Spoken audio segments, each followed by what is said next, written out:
विद्यार्थी मित्रों તમે છેલ્લા 5 વર્ષના પેપર જોશો તો તમને ખ્યાલ આવશે કે તમારા ધોરણ 10ના 6 વિષયોમાંથી કોઈ પણ એક વિષયનું પેપર તો અઘરું નીકળશે, જેમાં પ્રશ્નો ફેરવીને પૂછાશે, પ્રશ્નો ભારે હશે।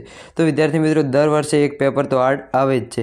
તો આવનાર બોર્ડ પરીક્ષા 2026માં કયું પેપર હાર્ડ આવી શકે છે, કયા પેપરમાં પ્રશ્નો ફેરવીને પૂછી શકે, પેપરો કેવા આવશે તેના વિશે સંપૂર્ણ ચર્ચા કરવાના છીએ।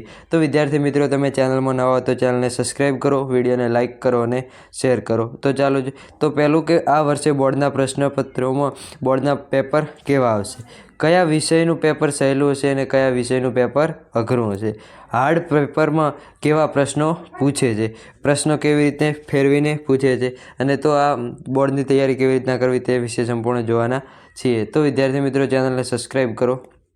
તો આપણે જોઈએ કે છેલ્લા 5 વર્ષમાં બોર્ડના પેપર કહેવા આવ્યા હતા। તો માર્ચ 2021 જેમાં માસ પ્રમોશન હતું એટલે બોર્ડની પરીક્ષા લેવાઈ નથી।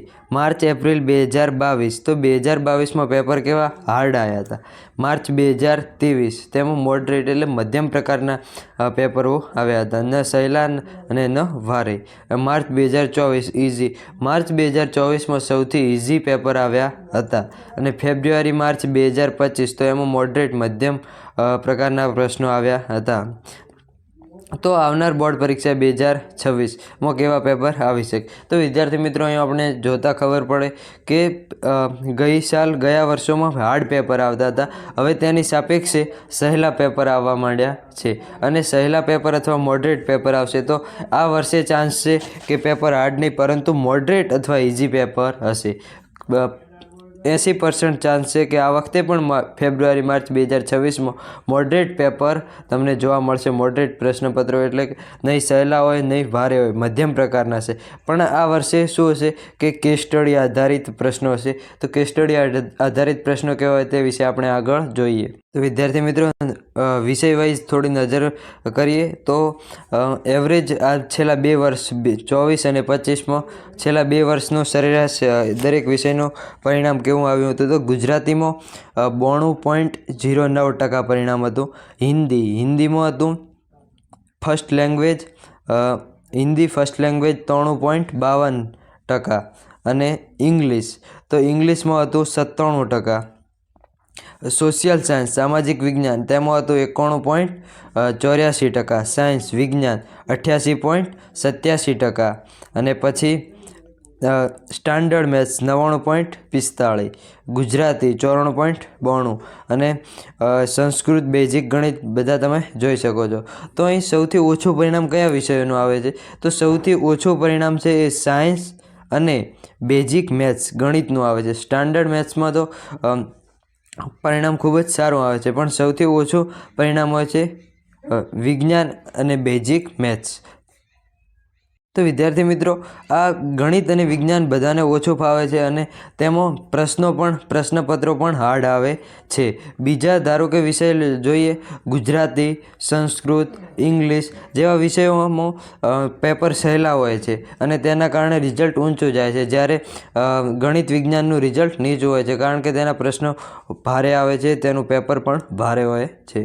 તો વિદ્યાર્થી મિત્રો પેપર હાર્ડ નીકળે તો કેવા પ્રશ્નો પૂછે છે તે જોઈએ। તો પ્રશ્નોમાં તમને બેઠા પ્રશ્નો પૂછતા નથી, પ્રશ્નો તમને તમારું નોલેજ ચેક કરવા માટે તેઓ કેસ સ્ટડી સ્વરૂપે તેવી રીતના પૂછે છે। કોઈ પણ પ્રશ્નો પેપર હાર્ડ ક્યારે નીકળે, પહેલી વાત તો કે જ્યારે પ્રશ્નો બેઠા ન પૂછ્યા હોય, જે પ્રશ્નો આઈએમપીમાંથી ન પૂછ્યા હોય ત્યારે હાર્ડ પેપર નીકળે અને જો પ્રશ્નો ફેરવીને પૂછ્યા હોય એટલે કે તમારું નોલેજ ચેક કરવા માટે તેઓ પ્રશ્નોને ફેરવીને કેસ સ્ટડી આધારિત પ્રશ્નો પૂછે છે એટલે તમને હાર્ડ પેપર લાગે। પણ તમારી તૈયારી તેવી રીતના કરવાની છે, કોઈ બી પ્રશ્ન હોય તેને સમજીને। તો આ પ્રશ્ન એક અહીં છે કે આપેલી રાસાયણિક પ્રક્રિયાની આપેલું આકૃતિનું ધ્યાનપૂર્ણ અવલોકન કરો અને નીચેના પ્રશ્નોના જવાબ આપો। તો અહીં એક ચિત્ર આપ્યું છે અને તેમાં કહ્યું છે ઉપરોક્ત કિસ્સામાં થતી રાસાયણિક પ્રક્રિયાને ઓળખો અને તેને વ્યાખ્યાયિત કરો। તો બેઠું કોઈ બી આ પ્રક્રિયાનું નામ નથી આપ્યું પણ તમારે આ પ્રક્રિયાને ઓળખવી અને તેનું વર્ણન કરવાનું છે અને આ પ્રશ્ન જો તમે ગોખેલો હશે તો તમને ના આવડે અને જો તમે તેને સમજીને તૈયાર કર્યો હશે તો તમે આ પ્રશ્ન સારી રીતે લખી શકો। તો આવા પ્રશ્નો પૂછાય છે। વિદ્યાર્થી મિત્રો, હવે બોર્ડની પરીક્ષામાં બેઠા પ્રશ્નો ઓછા પૂછે છે.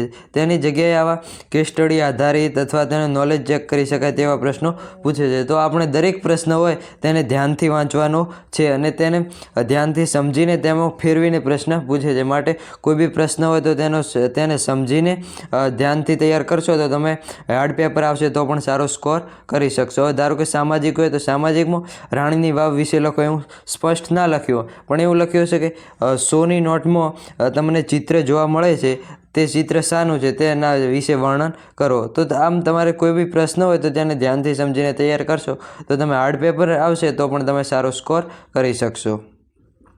તો વિદ્યાર્થી મિત્રો, દર વર્ષે એક પેપર તો હાર્ડ નીકળે જ છે. તો આ વર્ષે બોર્ડના પેપર કેવા આવશે? તો આ વર્ષે પહેલાં તો બોર્ડના પેપર મધ્યમ પ્રકારના આવશે. હાર્ડ તો નહીં જ આવે અથવા ખૂબ સહેલા પણ નહીં. હા, મીડિયમ હશે પેપર.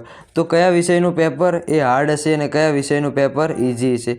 તો વિદ્યાર્થી મિત્રો, સંસ્કૃત, ઇંગ્લિશ અને ગુજરાતી આ 3 પેપર, ખાસ કરીને તો સંસ્કૃત અને ગુજરાતી, તેમાં કોઈ લાંબો ફેરફાર કરતા નથી. તેમાં બેઠા જ પ્રશ્નો મૂકે છે. ફેરફાર કરે છે તો માત્ર ઇંગ્લિશ નહીં પણ ગણિત અને વિજ્ઞાનના પ્રશ્નો ફેરવીને પૂછે છે અથવા સામાજિકના પ્રશ્નો પણ. તો વિદ્યાર્થી મિત્રો, આ વખતે આઈ થિંક વિજ્ઞાન અથવા ગણિતનું પેપર હાર્ડ નીકળી શકે છે. આમ વિદ્યાર્થી મિત્રો, તમે સમજીને પ્રશ્ન તૈયાર કરશો, સમજીને તૈયારી કરશો, કોન્સેપ્ટ સમજશો તો તમને હાર્ડ પેપર નીકળશે તો પણ તમે સારું પરફોર્મન્સ કરી શકશો. તો વિદ્યાર્થી મિત્રો, આ હતી માહિતી. હવે આપણી ચેનલમાં ધોરણ 10 બોર્ડ એક્ઝામ 2026 માટેના મોસ્ટ આઈએમપી પ્રશ્નો આવવાના છે. તો વિદ્યાર્થી મિત્રો, ચેનલને સબસ્ક્રાઈબ કરો, વિડીયોને લાઇક કરો અને શેર કરો. અને આપણે વોટ્સએપ ગ્રુપ બનાવ્યું છે તેમાં આપ જોડાઈ શકો છો, જેની લિંક ડિસ્ક્રિપ્શનમાં આપેલી છે. અને આઈએમપી ટૂંક સમયમાં આવવાના છે દરેક વિષય માટે.